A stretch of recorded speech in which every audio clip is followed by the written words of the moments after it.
That's right. I don't think anybody should go to jail because of what Keith did. You know, it's not. It doesn't really make a lot of sense to me. Why have a criminal record? I don't think you get a criminal record Of course you will. for doing this. And Lindsay won't be able to cross the border or come back into Canada. Exactly. Who knows?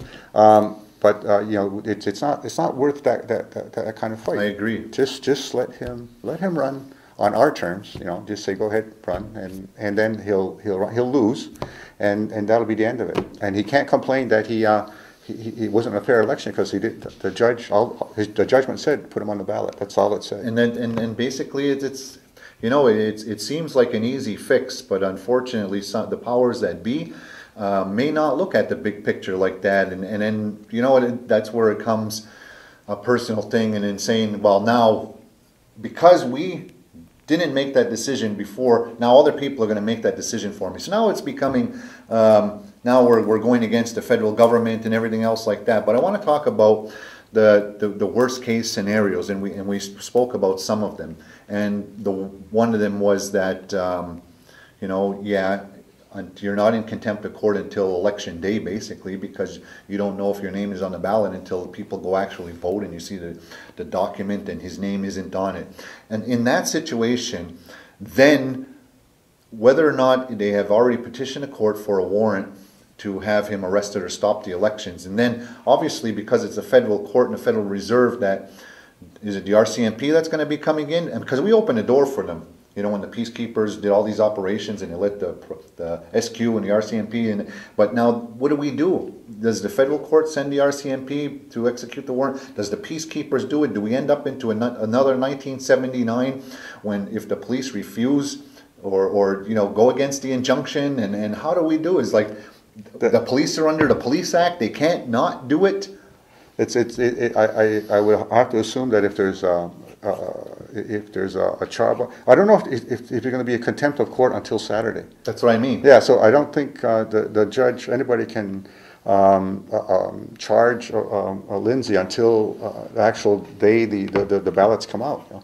So that you know, there's a question. But if that does happen, if there's a charges or charge against Lindsay, who will lay that charge, and will the peacekeepers be obligated to arrest Lindsay? I would say yes, they would be. Of course, they would be. They have to because they're under the Police Act. That's right, and it's a criminal offense, and anybody in this community who is in contempt of court, I guess, is liable for to be arrested. So yes, that's. But I wouldn't compare it to the raids on I think those were joint operations, but certainly the peacekeepers will be in that position to arrest an electoral officer appointed by the community, elected by the community, and who is enforcing a law that's been upheld by the Court of Ganawag. It's going to be interesting at that point. Which brings back to my point: is don't put the community in this position. The MC. Well, we should take the high ground. You know, and I've always said that Native people, we particularly in relations with outside, always take the high ground, take the high moral ground. In this case, when you have two conflicting rights, you know, the right, individual right to run for election, the collective right to control their election process. You know, you're not going to win that fight. So take a higher ground. Let Keith run. And that would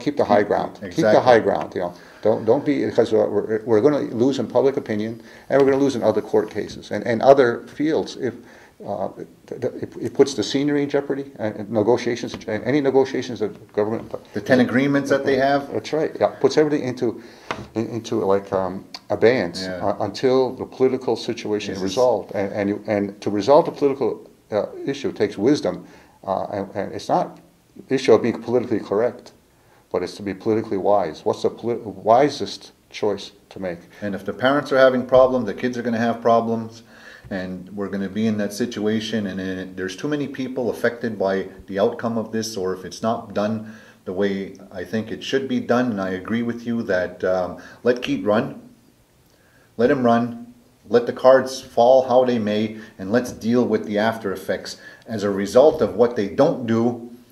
this community is going to go through a lot of problems. That's right. There's nothing this community can do to change what the judge said. It's done. It's over.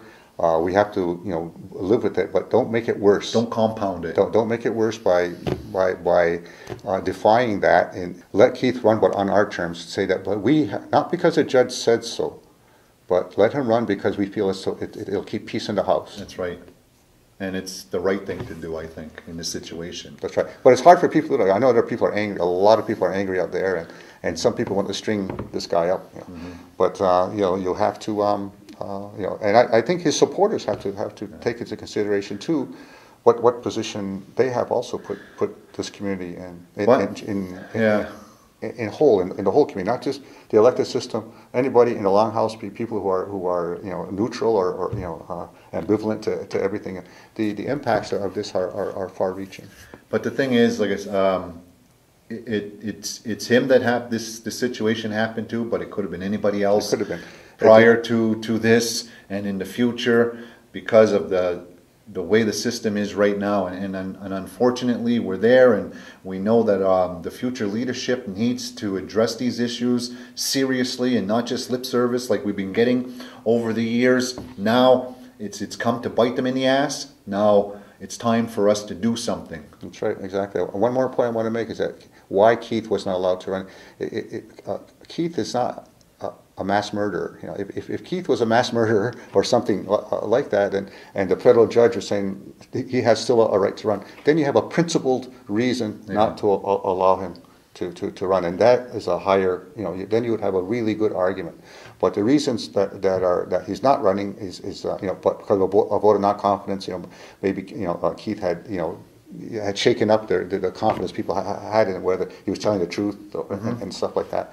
That's significant, but it's not really enough to convince others that he shouldn't, that you should take a right away from him to run and to get the community put in a situation like this. It's ridiculous. It should never have gone this far. I agree. Well, Kenneth, I'd like to thank you very much for coming on and looking and discussing this issue. It's like I said, it's a breaker there. We're making history. It might not be the last time we'll be talking about this issue. And I hope not. I hope that we can look at it in a better light at the end of the tunnel, if there's one. You've been watching On the Record. If you have any questions or comments surrounding this show or any other show, you can phone us at 632-6397. That's 450-632-NEWS. Ona and Yawa.